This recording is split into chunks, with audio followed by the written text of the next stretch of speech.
This is Washington, D.C., the capital of the United States of America. This is Union Station, one of the busiest train stations in the country. And here is NoMa, known as North of Massachusetts Avenue, an area that has changed immensely over the last 24 years. The idea of building a metro station at New York Avenue was proposed in 1996 as part of an improvement plan for New York Avenue between downtown D.C. and the Maryland state line. By 1999, local property owners agreed to contribute $25 million toward the station's $84 million estimated cost, with the federal government and the district also contributing. The station was initially named New York Avenue, but was later renamed New York Avenue, Florida Avenue, Gallaudet University in 2004 as the station opened. Its final cost was $103 million and 4 years of construction. The station was renamed NoMa-Gallaudet University in 2011.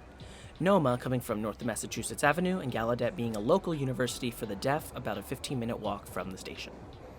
The station is located just north of Union Station in the rapidly growing NoMa neighborhood. The station features a center platform with 2 exits out to the city streets, one small exit on M Street to the south, and the main exit at the intersection of 2nd Street and N Street, right next to the Bureau of Alcohol, Tobacco, Firearms, and Explosive building. Yup, that's the name of the federal agency. It's also known as the ATF. Inside the station, it feels a bit more roomy and less cramped than some other metro stations. There are 4 escalators and 2 elevators which take you from the street level all the way up to the elevated platform. The station has a more modern design as it was completed in 2004 when the rest of this section of the Red Line was completed in the 1970s. This was also Metro's first infill station, which is a station that is added to a line that is already in operation. In May of 2023, Metro's second infill station was completed in Alexandria. It's known as Potomac Yard. The Metropolitan Branch Trail runs parallel to the Red Line around this station, providing cyclists and pedestrians with a safe and somewhat scenic connection between Franklin and L Street. For a while, the area around the station was mostly warehouses and surface parking lots, along with some row homes. But as time has gone on, apartments and businesses have been built up around the station as transit-oriented development. Unfortunately, this has caused noticeable gentrification in the surrounding neighborhoods, where longtime residents have been highly encouraged to move due to skyrocketing housing prices and a general culture shift. This station is known as the Rail Enthusiast Metro Station, due to it being right next to the main line north of Union Station. You can see Amtrak, MARC, VRE, and of course Metro trains pass by here at all hours of the day and night. Foamer shot, right now you're looking at the foamer shot. NoMa has no bus bays like many metro stations in the district, but the closest metro bus stops are on Florida Avenue, just a minute's walk to the north. Route 90 and 92 run frequently throughout the day. The area around the station is not a cheap place to live in. The median rent is $2,215 a month for a 1-bedroom apartment, according to Zillow. To get to NoMa Metro Station from the Capitol building at 5 p.m. on a weekday, it would take around 17 minutes, most of that just walking to Union Station Metro Station. Driving to the station would take about 12 minutes, and biking would take about 8 minutes. During rush hour, the Red Line runs every 5 minutes, and it runs every 6 minutes off-peak and on the weekends before 9:30, when it runs every 10 minutes. Pretty good frequencies. Here you can see the first and last trains of the day in each direction. A one-way trip between NoMa and Metro Center will cost $2.25, which is the cheapest a Metro ride can cost, and a monthly pass between those 2 stations will cost $72 a month. Alright, let's talk about the ridership and statistics. In the first full year of operation, the station got around 2,177 entries per weekday. By 2019, this number had gone up about 5 times, and 2019 was the busiest full year for the station, around 10,000 entries per weekday.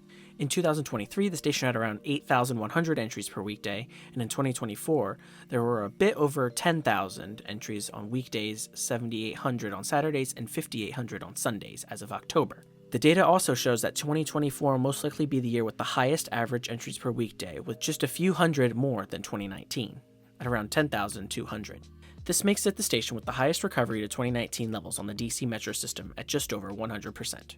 The station's busiest day was on Tuesday, October 29, 2024, with a record-breaking 13,575 entries. In fact, October 2024 had many days on NoMa's busiest days list. So why has the station done so well after COVID? Well, it's pretty simple. Over the last 10 years, tons of housing has been built within a short walk to the station. Turns out when you build lots of housing near high-quality transit, people tend to take advantage of it. All this housing, which mostly caters to the higher income earning among us, has also made NoMa a bit of a hub for trendy restaurants, bars, and stores, which higher income folks are most likely to patronize from other parts of the city. All this, plus Metro's ridership recovery being around 2/3 up to pre-COVID levels, means that NoMa is the only station that currently gets more entries per weekday than it did before the pandemic. According to Metro's ridership data, people who fare evade and jump over the gates are now counted, so you can see how much of a station's riders are paying or not. In 2023, around 12% of the station's entries were evaded, but after the new fare gates were installed, fare evasion went down to around 2.5%, according to Metro's website. Alright, let's talk about the pros and the cons of the NoMa station. So, pros are that there's great frequencies on the red lines, there's tons of housing near the station, it connects to several bus routes, and it's pretty centrally located within the city. It is great for foaming the tracks north of Union Station, and those are the pros. Let's talk about the cons. There's really only one. Gentrification has displaced some low-income residents that lived in the area, mostly to the east of NoMa along U Street, which is one of the most gentrified areas of Washington, D.C. But other than that, I can't really think of any other cons.